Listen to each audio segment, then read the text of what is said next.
नमस्कार, स्वागत है आपका। बात करने जा रहे हैं तेजस्वी यादव की, यानी बिहार चुनावों का जिक्र है और बिहार चुनावों का जिक्र है तो फिर तेजस्वी का जिक्र होना अपने आप में बहुत स्वाभाविक हो जाता है।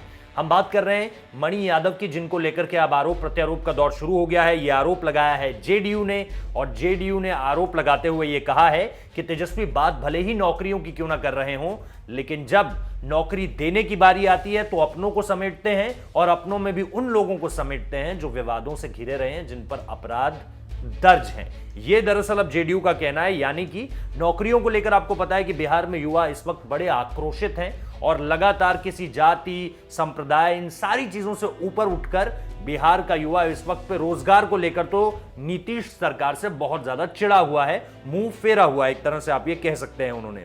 लेकिन इन सारी चीजों के खिलाफ एक जो बात तेजस्वी की तरफ से आई थी कि हम अगर सरकार में आते हैं तो हमारी जो पहली कैबिनेट होगी, पहले हस्ताक्षर हम इसी चीज पर करेंगे कि युवाओं को 10 लाख के रोजगार की बात उनकी तरफ से कही गई।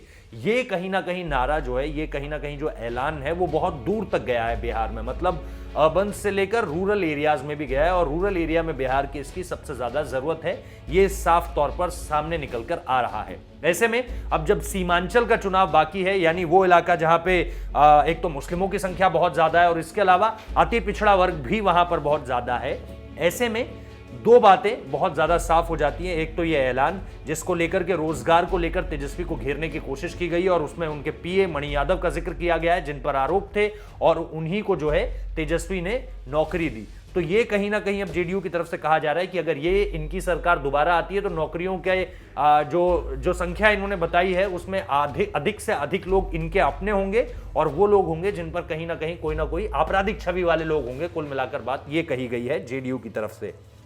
अब देखते हैं, क्योंकि मणि यादव दागी हैं, इसको लेकर के बहुत बात हो रही है और इसके साथ साथ ये भी कही जा रही है कि 3 भाई हैं, वो 3 भाइयों में से किस तरह से चुने गई चीजें और किस तरह से मणि यादव को नौकरी दी गई। उस वक्त पे नौकरी क्या मतलब, वो तो एक तरह से एंट्री गेट बन गए थे तेजस्वी तक। अगर आपको पहुंचना है तो आपको मणि यादव से बात करनी पड़ेगी।